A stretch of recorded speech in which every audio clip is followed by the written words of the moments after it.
eu fiz essa palestra baseado nessa frase, nessa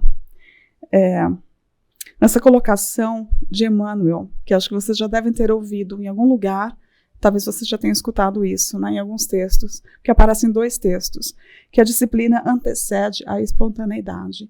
E eu fui pensando nisso e fui buscando algumas coisas para que a gente pudesse aqui juntos, a minha intenção hoje é assim, que a gente pensasse junto, não que eu estivesse trazendo alguma coisa que é definitiva, né, mas que fosse para a gente ir para casa pensando no que eu fui tentar para poder explicar um pouco o que é essa disciplina e o que é essa espontaneidade. O que Emmanuel quis dizer com isso? Como se eu pudesse entender o que o Emmanuel podia dizer, mas eu achei que tem muito mais em torno disso do que ele queria dizer.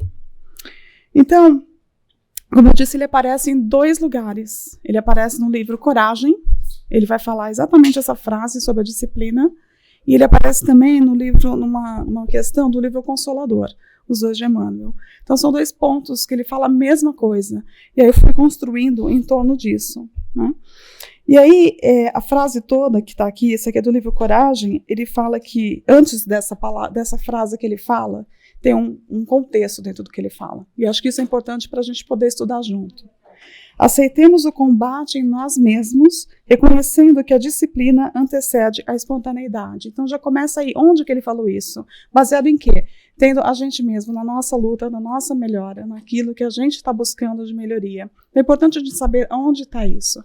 E essa frase foi dita, vocês sabem, eu não sei, hoje eu fiquei pensando esses dias, eu não sei o quanto, talvez a nova geração já tenha ouvido falar de Chico Xavier, né? Eu lembro muito pouco dele aparecendo, não acompanhei Chico porque eu era bem jovem, então não lembro, né? Não era bem jovem, então falando aqui, eu era jovem, talvez não bem jovem, mas eu era jovem, assim, eu não me lembro, né? Eu tinha uma visão do Chico, assim, eu não tinha a consciência de um adulto para aproveitar as vezes que ele aparecia, eu achava ele meio estranho, assim, não tinha esse interesse de vê-lo, eu como criança, assim, eu ouvia, e eu fico pensando, que pena que eu não pude entender, né, aquela pessoa que estava ali naquele momento do planeta, vivo, e passando tanta informação, psicografando tantas obras.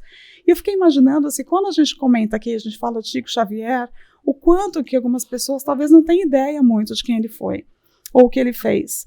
E eu acho que é importante a gente falar dele, porque as obras que ele deixou, né, aquilo que ele trouxe para a gente sobre a vida depois da morte, com a conduta que ele teve.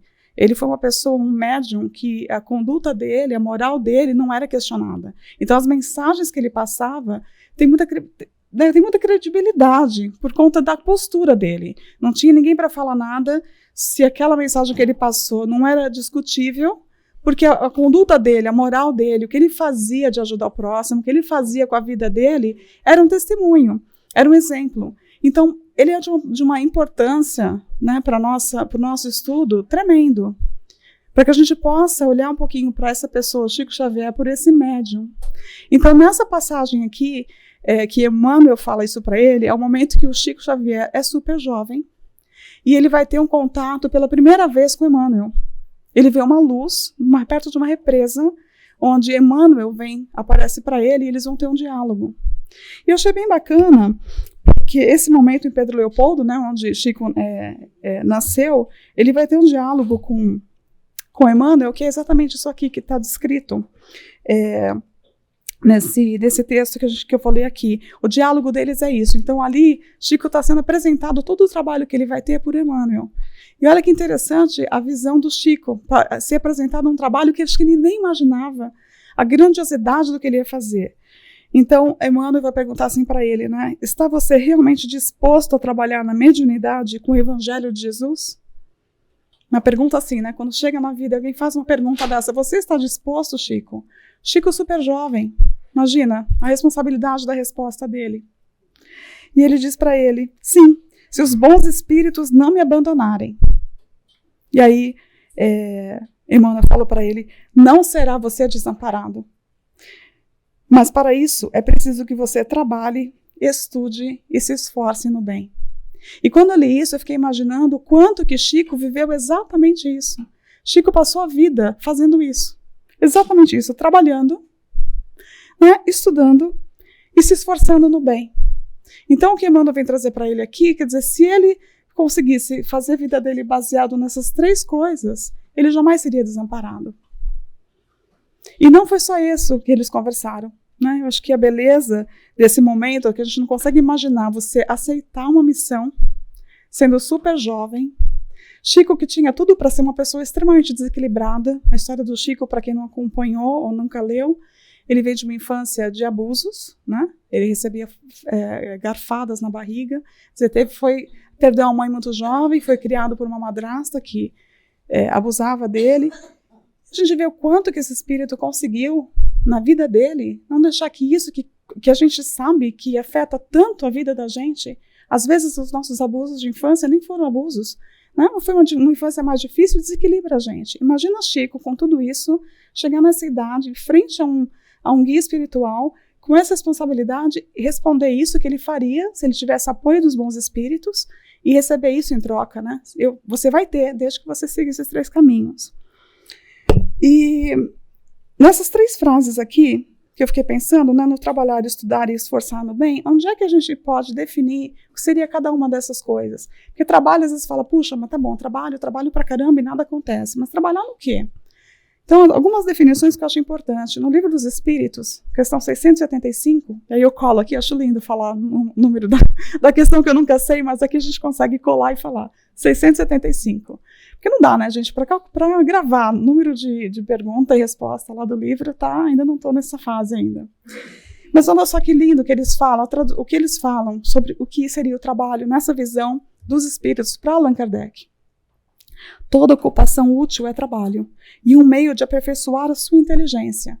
Então não importa o que a gente faça. Se é uma ocupação útil, é um trabalho. Então Chico, ele teve uma profissão, mas ele nunca ele trabalhava o dia inteiro. Né? Eu estava vendo várias coisinhas sobre ele esses dias, e fala assim, a irmã dele falando, gente, ele trabalhava o dia inteiro, daí ele ia para casa, ele ia para almoçar, voltava às 6 horas, saía para o centro e voltava meia-noite, 1h, 2 horas da manhã. Quer dizer, não era só o trabalho de sustentação dele físico, mas era o trabalho que ele fazia para o próximo. Né? Esse trabalho que Emmanuel fala aqui, eu tentando entender um pouco o que ele quis dizer com esse trabalho, não era assim, então é responsabilidade. Não, se ocupa de alguma coisa útil. E esse trabalho faz com que a gente também se aprimore. É para aperfeiçoar a nossa inteligência, porque não tem como a gente ter uma profissão, seja ela qual for, que não vai desafiar a gente. Na convivência com o outro, na obediência a um superior, ou quando você está numa posição, né, de comando, tudo vai exigindo da gente capacidades que a gente vai crescendo. Não tem como. Então, não dá. E isso não é só porque você está no escritório, você está em casa também. Você também tem qualquer ocupação útil, você está criando os filhos, você está fazendo qualquer trabalho, você vai estar sendo aprimorado na sua inteligência. Então, achei bacana a gente pensar por que ele falou trabalho, por que ele teria falado trabalho. Estudar. E a gente sabe que o Chico, né, passou a vida estudando diretamente com Emmanuel, André Luiz, quantos espíritos ele passou por ele, né, o quanto que ele não absorveu essa educação. Então, no estudar e na educação, eu queria trazer a pergunta 685, onde a definição pelos espíritos, catalogado por Kardec, fala que a educação é o conjunto dos hábitos adquiridos. E mais para frente eu vou trazer uma outra definição, que a educação é trazer aquilo que a gente tem dentro da gente, da nossa potência para fora. Por isso é educar. Então estudar não é só para a gente participar de alguma atividade com a intenção de só receber conhecimento, né? Eu vou me formar porque eu vou ter uma profissão. Mas a educação nesse sentido. O que você está estudando para trazer o que está dentro de você, o quanto que Chico caminhou nisso. E o terceiro, que é a parte de se esforçar no bem, questão 630. Bem é tudo o que é conforme a lei de Deus, e o mal é tudo que dela se afasta. Então Chico fez exatamente isso, né? Chico trabalhou, Chico estudou, se aprimorou, escreveu os livros, teve contato, quanto que ele não deve ter aprendido com as mensagens que ele publicou e aquelas que a gente nem imagina, que foi só entre ele e os mentores. E ele se esforçar no bem, quer dizer, simplesmente seguindo a lei de Deus, se afastando do mal. Então é um convite bacana. Mas aí, para chegar na próxima fase, não parou aí. Porque daí, o Emmanuel vai falar para o Chico que tem 3 condições para ele conseguir fazer esse trabalho todo. E você já deve conhecer, né? Então ele pergunta, qual é a primeira? E a segunda? E a terceira? Parabéns! Vocês acertaram. Então, quando Emmanuel traz para ele disciplina, disciplina, disciplina, E a gente fica pensando, puxa vida, mas então é tudo tão sério assim? Parece que passa um peso assim, então vou ter que ser ali certinho, não posso sair do caminho. Como é que eu vou ter essa disciplina na minha vida? Porque a gente faz um monte de planos para ter disciplina. E é tão difícil você cumprir. Você faz uma resolução, não, agora eu vou. Né? E você sabe a dificuldade que tem. Então eu fui pensando nesse diálogo todo, eu falei, então tá bom, né? O que será que, para ele repetir a mesma palavra, o que será que tem nisso? Daí eu fui procurar algumas definições para ver se a gente consegue chegar em alguma coisa aqui que talvez não seja isso. Né? Talvez Emmanuel quis dizer disciplina, e a disciplina, você tem uma disciplina de trabalho e foi só isso. Mas eu queria trazer isso para a gente pensar como que a gente pode, quando a gente quer fazer alguma coisa, como que a gente faz para ter essa disciplina? O que a gente pode aprender com essas 3 palavras? Né? Fora as outras 3 que foram bem marcantes e veio antes dessa disciplina. Então, disciplina no trabalho, disciplina no estudo e a disciplina em fazer o bem, né? Focar em fazer o bem. E eu achei incrível, porque eu cheguei num site que me deu uma definição de disciplina bem interessante. O termo disciplina vem do latim e é a ação de se instruir. Educação, ciência, disciplina, ordem, sistema e princípios de moral. Então, talvez uma das disciplinas que ele tenha mencionado, não necessariamente nessa ordem, mas é isso aqui, a educação. Ele não falou ali, numa delas seria estudar? Então, a definição de disciplina, se a gente vê que essa ação de se instruir, né, essa educação, esse princípio de moral, então não é só a disciplina de querer fazer tudo corretamente, tudo certinho, né, chegar no horário, trabalhar, mas o quanto que é muito além disso, o quanto que é o se instruir, quanto que essa educação vai trazer de dentro da gente. Aí segue, significa como diacronismo, e eu fui entender que diacronismo é o estudo dos termos linguísticos ao longo do tempo. Então, com o passar do tempo, essa definição, nesse site, eles estão dizendo que a gente pode definir assim, e isso eu achei fantástico. Ensino e educação que um discípulo recebia do mestre, ou obediência às regras aos superiores. Então, se o Emmanuel está pedindo para ele disciplina, o Chico passou a vida recebendo instruções de um mestre. Emmanuel, André Luiz. Então, qual é a disciplina que ele está pedindo ali? Educação, essa questão de você receber do mestre as informações. Tudo isso foi formando a característica do Chico. E eu fiquei pensando, por que eu cheguei no Chico e eu nem sabia, nem lembrava que Chico faria aniversário dia 2 de abril. Ele nasceu dia 2 de abril de 1910. E acho que o Humberto falou dele no domingo, e eu fiquei pensando, talvez a gente deveria realmente pensar no Chico nesse mês, né? E agradecer e celebrar tudo que ele deixou pra gente. Então, aqui embaixo está a fonte desse Ciberdúvidas, a língua portuguesa, um site bem legal, que vai dizer, então, que por extensão de sentido, a disciplina seria obediência a regras de cura interior, firmeza e constância. Então, está ligado a gente. Lembra que ele falou lá, no comecinho, a primeira frase, por que ele fala que a disciplina antecede a espontaneidade? Porque está dentro da gente, é a gente. Então, interior, firmeza, obediência às regras. Chico teve que se submeter a uma série de situações internamente para conseguir dar conta do que ele tinha para passar. Né? Chico não deve ter sido fácil ser Chico Xavier. A gente escuta as histórias, o que ele passou, o que ele ouviu, né? O que ele foi, o descrédito até mesmo do que ele fazia, o que ele trabalhava, como ele agiu com a vida dele. Deve ter sido uma missão realmente, né? As horas que ele psicografava, as pessoas que o buscavam, aquele desespero, as pessoas que o buscavam, pessoas que não entendiam. Então, pensei que essa disciplina, nesse sentido da educação, nesse sentido da gente olhar essa questão de receber do mestre, traz uma visão diferente da disciplina que a gente está acostumado. Então, a gente pode também pensar que esse trabalhar, estudar e focar no bem seria ação, educação e obediência. Então, basicamente, o que ele estaria dizendo nessas disciplina, a gente pode querer entender que ele quis dizer exatamente isso, para o Chico trabalhar nessas 3 coisas. Então, exige o quê? Ação. Né? Nada vai acontecer se a gente não fizer a nossa parte. E essa pergunta do Livro dos Espíritos eu acho bacana, porque dá a impressão, às vezes, que para algumas pessoas é tudo muito fácil. Aquela pessoa é sempre calma, ou aquela pessoa lida com os problemas de um jeito diferente, ou ela consegue, eu não consigo. E as perguntas que Allan Kardec faz para os espíritos é muito a gente. Porque olha que simplicidade na pergunta, que a gente se pergunta às vezes, por quê? Como que aquela pessoa consegue?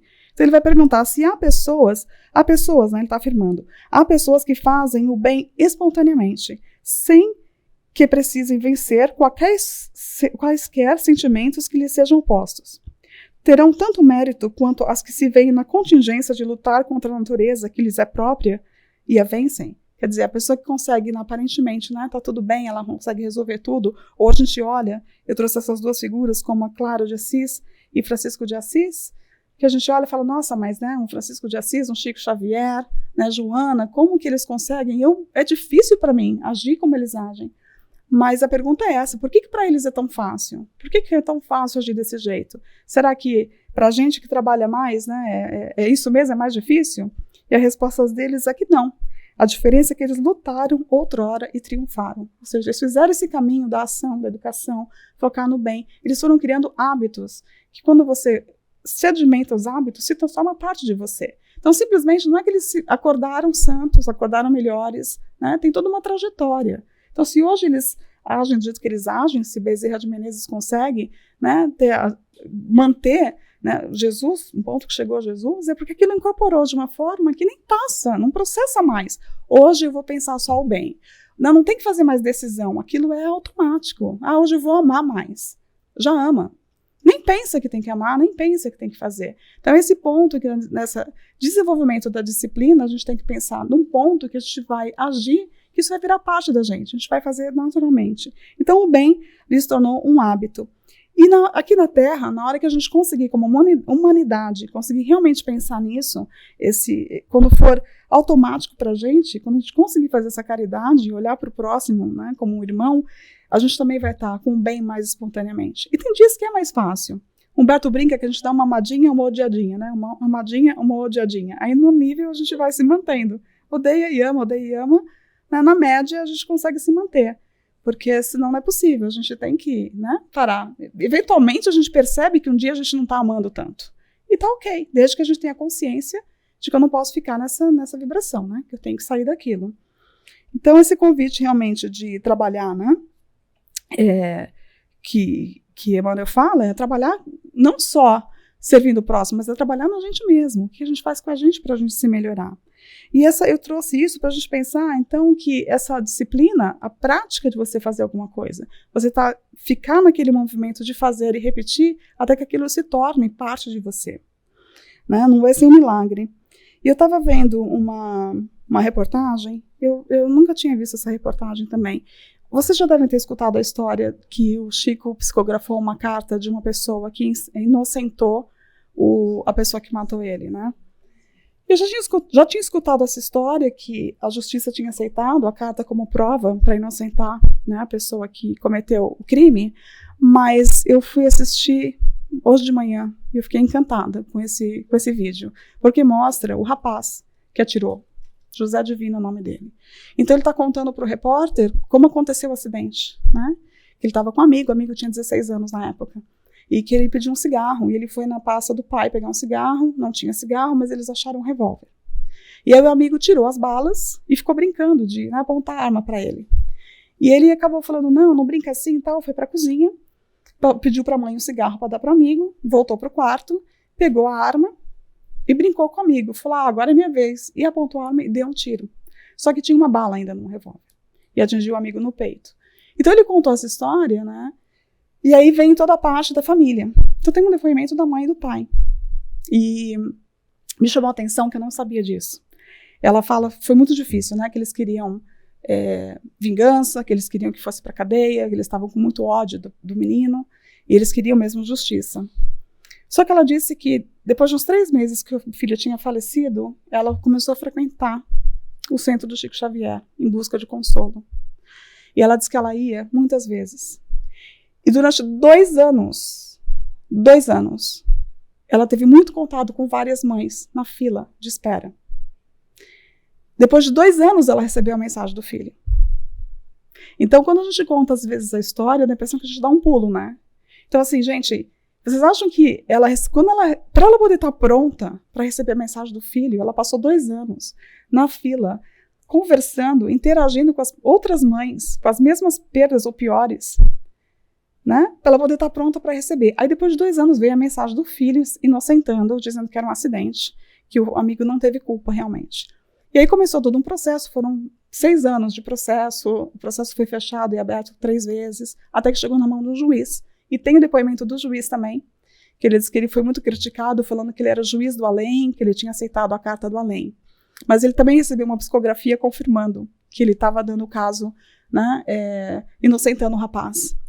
E na entrevista tem o repórter, o juiz, e o rapaz da eliminação é o rapaz que deu o tiro, é o José. E então o juiz não sabe, porque o juiz nunca tinha encontrado com ele. Então no final da entrevista ele fala, esse é o rapaz que você inocentou.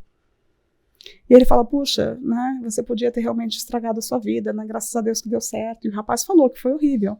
Ele perdeu a família logo depois que aconteceu o acidente, todo mundo chamava ele de assassino, e foi um acidente. Nos laudos, do depoimento dele que deu o tiro, foi igualzinho o depoimento do espírito na carta psicografada. E o Chico não tinha condições de ter acesso aos laudos. Então foi aceito essa carta, inocentando o rapaz por isso. E aí o depoimento da família, né, eles perguntaram assim, vocês têm notícias acho que é José, não marquei aqui, esqueci, José Vitorino, não lembro sobre o nome dele. Você tem notícias dele? E a família falou, não, a gente nunca mais quis saber dele, né? Ah, mas por quê? Porque a gente preferiu deixar assim, né? Que ele siga o caminho dele. Daí a mãe falou, ela falou assim, olha, eu tenho muita mágoa. Essa reportagem é bem antiga, tá? Não sei quanto tempo, o vídeo é bem antigo. Mas na época ela falou, eu tenho muita mágoa, mas eu perdoei.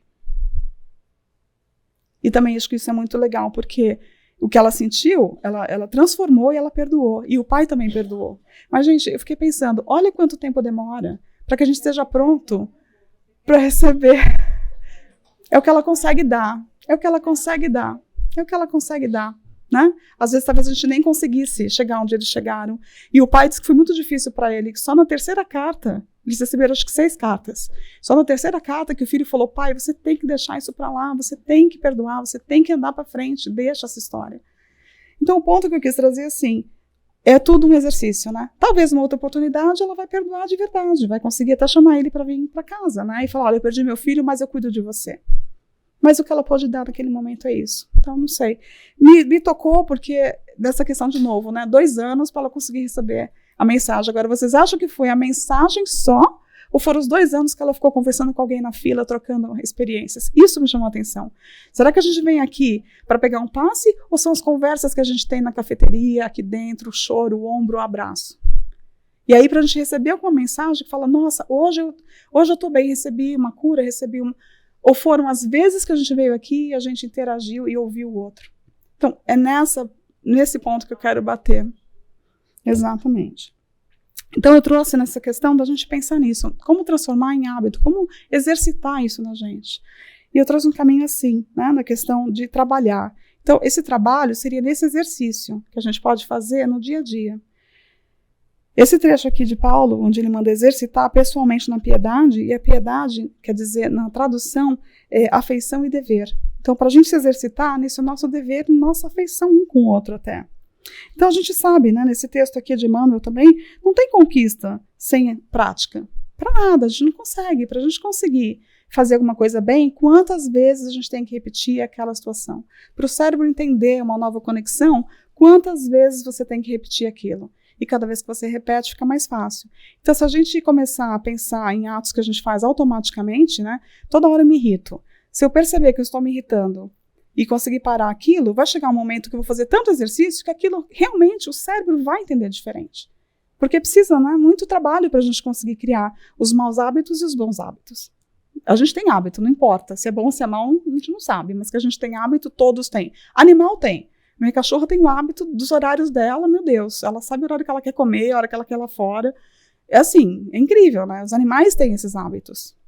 Quem tem bichinho de estimação que acorda a gente de manhã, né, de madrugada, gato, às vezes acorda na hora que eles querem. Então, se quisermos que a piedade, né, esse dever, essa afeição nos ilumine, é imperioso exercitar a compreensão. E compreensão não vem a nós sem que façamos esforço para isso. Chico compreendia todo mundo. Então, o exercício da compreensão no dia a dia. Como que a gente pode trabalhar isso na gente, né? Todas essas pessoas que eu coloquei aqui, quer dizer, né, um esportista que chega no topo, né, um músico, todos eles têm que fazer uma prática diária. Só vai conseguir tocar, só vai conseguir vencer. Eles repetem a mesma coisa quantas vezes, né, para bater o recorde, para melhorar. Então, a gente pode transferir isso também para a nossa parte moral, para a nossa parte interna, que é exatamente aqui na parte, se a gente pensar nos princípios, né, morais espirituais, se a gente vê aqui a Madre Teresa, e já era natural nela, de cuidar. O cuidado com o outro.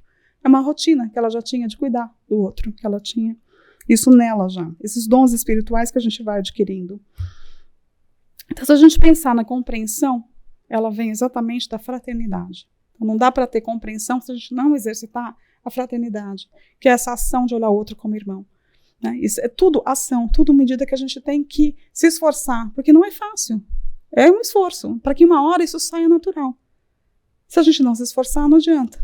Então, hoje pode ser mais difícil fazer esse olhar, mas vai chegar um momento que eu vou treinar tanto que meu cérebro já entende que aquilo é bom, que aquilo é meu irmão, não é uma ameaça. Vai espontâneo, não vai pensar mais, hoje eu tenho que tratar alguém bem. Não pensa mais, né? Então, a fraternidade resume os deveres do homem um para com os outros. Assim é a fraternidade. Alguém comentou, acho que foi a Lina, que o Divaldo falou, não, acho que o Berto Almeida falou da fraternidade, né? Que a nossa função aqui é nos tornarmos fraternos. E essa é a regeneração. Então, como é que a gente faz essa fraternidade? Com isso aqui, com devotamento, abnegação, tolerância, benevolência, indulgência. E é por excelência, isso aqui quem está falando para a gente está no Obras Póstumas de Kardec, a caridade evangélica e a aplicação da máxima, proceder para com os outros como queríamos que os outros procedessem para conosco, o oposto do egoísmo.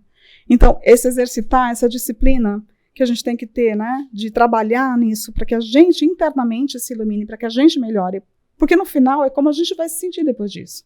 A gente quer se sentir melhor, a gente quer trazer para a gente algumas situações que a gente não quer viver mais, né? Então, eu achei bonito isso de pensar, essa frase aqui dessa Dade Jank, que ela fala exatamente isso. Quando a gente entender isso, que esse grito de dor, né, ou o sorriso, é igual para todos. A mãe que sofre aqui tem o mesmo sentimento de uma mãe que está, né, lá em outro país, que está com a mesma situação com o filho. Quando a gente entender que as dores são iguais, e o sorriso também, e que as buscas também, talvez seja mais fácil a gente entender o outro, que o outro é o outro. E eu estou tentando ser o melhor que eu posso ser. Né? É só esse caminhar de entender como que a gente exercita isso com esse ato de fraternidade. Né? André Luiz vai falar que a fraternidade é um ato de amor incessante, fazendo a vida florir e frutificar em toda parte, em pensamentos, palavras, atitudes e ato de renovação com o Senhor. Então a gente demonstra a fraternidade com as nossas atitudes, com as nossas palavras. O quanto que a gente consegue desenvolver isso. Então, para falar de caridade, eu vou trazer aqui rapidinho para vocês uma colocação de como Jesus, né? A pergunta é como que Jesus via a caridade. Porque a gente tem a caridade material, que às vezes é até mais fácil, né? Você vai lá, dá e pronto. Mas tem a caridade como Jesus a via, que depende da gente agir com o que a gente tem, muitas vezes. Né? Então, pensando nisso que ele fala, são 3 coisas: benevolência, indulgência e perdão. Então, a benevolência para com todos nada mais é do que uma delicadeza. É o bem com o próximo, a delicadeza com o próximo, me tirar um pouco de mim, me doar mais. Benevolência para com todos, simplesmente agir no bem. Isso seria benevolência. Olhar com o bem, ver o bem em todos e participar com a sua atitude de acalmar uma situação, de ser mais gentil, de se doar, de colocar o outro muitas vezes na sua frente, de não querer tudo para você. Essa benevolência com todos, né? Essa boa vontade com todos. Dar sempre o nosso melhor. No caso da indulgência, para a imperfeição dos outros, né? A indulgência é uma disposição para desculpar. Você olhar para o outro com uma indulgência, desculpando que ele é o que ele pode dar. Porque a gente também quer que o outro olhe para a gente desse jeito, às vezes. A gente também quer, quando a gente faz uma bobagem, que o outro também tenha esse olhar para a gente de indulgência, que também nos desculpe, né? Que também não julgue tanto, que a gente possa não julgar tanto. Essa indulgência é isso, que a gente possa, então, né, olhar todo mundo, todos com os olhos do bem, não julgar, no caso de indulgência, e perdão das ofensas. E esse perdão, como a Marisa falou, é difícil, né? Porque perdoar, mas eu quero o outro longe, não é esse o perdão ainda. Mas a gente vai caminhando, é uma ação. E a ação simplesmente de não desejar o mal. Já é uma ação muito grande, você não querer, você conseguir transformar aquilo, não ter o ódio, né? Mas conseguir triunfar sobre esse sentimento de vingança. Você já não quer mais a vingança, você já não quer mais o mal do outro. Você consegue... não é esquecimento, né? Mas consegue já ressignificar algumas situações sem querer que o outro desapareça, mas que você consiga isolar isso. Talvez isso seja um pouco mais fácil do que pegar um perdão e conseguir trazer aquela pessoa para o convívio, porque é muito difícil. Perdão é um exercício que a gente tem que fazer todos os dias um pouquinho, para ver se uma hora a gente consegue fazer automaticamente, né? Como às vezes você consegue, às vezes alguém esbarra em você, desculpa, tá desculpado. E às vezes aquele esbarrão deixa a gente com raiva, tira a gente do sério, né? Fala, pô, não tá olhando para onde tá vendo? Né? Presta atenção, cuidado. Então, depende de como a gente tá, aquele simples empurrão, não sei quem é de São Paulo, mas quem entra no metrô de São Paulo, nossa senhora, né? Você é empurrão para todo lado, assim, a gente tá sempre sendo cutucado. O dia que você não tá bem, você revida aquele empurrão, né? Você dá uma cotovelada. E o dia que você tá ótimo, você fala, nossa, né? Tá desculpado, nossa, ele não viu, né? Divaldo conta aquela história do rapaz que pisou no pé dele, que o Divaldo fala assim para ele, você tá sentindo uma coisa fofinha embaixo do seu pé? Ele fala assim, então é meu pé, tira sua pata de elefante de cima do meu pé. E Divaldo disse que também não era muito santo, né? Ele tira essa pata de elefante. Então a gente tem que olhar para o outro com esse olhar, né? Do bem, de não julgar, de tentar, pelo menos, não revidar com ódio. É um exercício que a gente pode também estar fazendo nessa questão da ação. E aí, um pouco da educação, de novo, que eu queria trazer para vocês, né? De exteriorizar isso. Então, na educação, de trazer o que a gente tem de potência por dentro. Educar a nossa vontade, porque nada dessa ação, da compaixão, né, da fraternidade, da compreensão, vai acontecer se a gente não exercitar a vontade. Se você não tiver vontade de fazer, pode falar todo mundo o que você tem que fazer, a gente não vai conseguir fazer. Então, a vontade é a potência da alma. Leon Denis fala que é isso. É o que impulsiona a gente, o que faz a gente querer fazer aquilo. Então, educar essa vontade nada mais é do que dizer para si mesmo, eu quero mudar, eu quero fazer diferente, eu não quero mais isso para minha vida, eu não quero mais me sentir do jeito que eu estou me sentindo, porque não é possível, né? A gente chega uma hora que a gente cansa daquela situação. E é esse momento que os espíritos aproveitam para ajudar que a gente possa, né, sair mesmo disso e buscar se melhorar, buscar novas conexões cerebrais até. Tem um programa na Netflix agora sobre o corpo humano, bem interessante. O primeiro é totalmente sobre o cérebro. O segundo que eu assisti é sobre o coração. É impressionante a máquina humana. Impressionante o que o cérebro faz para criar novas conexões, para que a gente possa tomar atitudes diferentes. Isso é muito importante, a gente imaginar como que a neuroplasticidade faz com que você consiga melhorar a sua função cerebral, mas só vai acontecer no momento que você, como espírito, educa a sua vontade para falar, ok, quem manda aqui nesse cérebro sou eu, e eu vou começar a estar consciente de me trazer coisas que vão me ajudar a pensar melhor, a agir melhor, a olhar para o outro com um olhar melhor, treinar esse olhar com o outro. Fácil? Não, porque nenhum lugar aqui eu achei que está escrito que é fácil, e a gente sabe que não é. Mas a vontade a gente tem. E no Livro dos Espíritos eles falam que a gente só não consegue porque falta esforço, né? A gente só não consegue por isso. Então colocar a vontade, mas a vontade é aquela que você já realizou o desejo. Não é pensar, eu quero fazer. Né? Eu queria comer um bolo. Quando você está querendo, você não está na vontade, você está num desejo. Quando você quer comer o bolo, você levanta, abre lá a geladeira, pega um pedaço e come. É essa a vontade. É a vontade quando o desejo já agiu. Quando você já conseguiu mover para alguma coisa. Porque, eu quero emagrecer, eu quero estudar, eu quero ir para o centro, eu quero trabalhar, eu quero ir para o Brasil. Esse querer, enquanto a gente não for lá comprar passagem, não fechar a boca, não se inscrever num curso, tudo isso é só desejo. Então, essa vontade é isso. É quando o espírito entende que agora eu vou. E aí, não preciso publicar para ninguém. Eu vou porque eu decidi que eu vou. E quando a gente vai, a gente carrega outras pessoas com a gente, porque a gente está o tempo todo sendo observado. Né? Acho que a gente tem esse carinho de conseguir incentivar na nossa família mesmo. Às vezes a pessoa, você nem precisa falar tudo que você vai mudar. Você começou a mudar, às vezes alguém te fala em casa, nossa, você está mais calma, você está mais assim, puxa, nossa, não esperava isso de você está diferente. As pessoas vão percebendo. Então, quando você quer, é essa vontade que eu estou falando. E aí vem melhorando isso, né? Os valores do coração e da consciência. É um trabalho que você faz de espírito para o seu corpo físico. Seu corpo físico vai criando fisicamente novas conexões, mas quem está comandando é o espírito. Sou eu que estou falando, eu vou fazer. Eu vou fazer todo o possível para criar essas novas conexões. Né? Então, quando a gente vai educando essa vontade, a gente vai melhorando nas nossas decisões. A gente vai trazendo uma resposta diferente para a vida. Se você fizer esse caminho e pensar nisso tudo, a nossa resposta para a vida é diferente. Não tem como. Vai entrar no nosso hábito. Né? E aí, a questão final, né? Então, a gente falou um pouco dessa questão do trabalho, desse exercício que eu quis trazer, da disciplina, do exercício, de você praticar a sua boa ação, de você querer se melhorar, de você querer praticar a fraternidade, a benevolência, a indulgência, o perdão, para que isso se torne um hábito, para que fique mais fácil, cada vez mais fácil. Eu falei um pouco dessa questão da educação, de trazer essa potência, e o final, que é a terceira coisa que Emmanuel fala, que é focar no bem, né? O esforço no bem que ele pede para Chico. E aqui, no Livro dos Espíritos, é uma frase que a gente fica pensando assim, uau, né? Que a gente fala assim, eu não faço mal, eu posso não fazer o bem, mas o mal também eu não faço. E acha que tá lindo, né? A gente tá beleza, já não faço o mal, eu tô ótimo. Mas não é isso que eles falam pra gente, não basta só não fazer o mal. A gente tem que agir. Pede que a gente seja ativo, proativo. E não só vou ficar aqui quietinho, não vou me envolver, né? Não, a gente tem que ser ativo. Então, será suficiente, pergunta Kardec, não se fazer o mal para ser agradável a Deus e assegurar uma situação futura? A resposta não é não. É preciso fazer o bem, no limite das próprias forças, pois cada um responderá por todo o mal que tiver ocorrido por causa do bem que deixou de fazer. E aí você fala, uau, né? Agora se estava difícil, ficou um pouco mais. Porque não é? É uma decisão que você acha que você está neutro e está tudo bem. Por quê? Né? O Lulu Santos fala, não desejamos mal a quase ninguém, na música. Né? Não sei se vocês lembram dessa música. Não desejamos mal a quase ninguém. Não tá bom, não é quase ninguém, é ninguém. A gente não deveria desejar mal para ninguém. A gente não deveria só não fazer o mal. Tem que fazer o bem. Então o esforço no bem que Emmanuel fala para Chico é porque ele tem que agir. Não é só lá ficar quietinho. E foi o que ele vai fazer.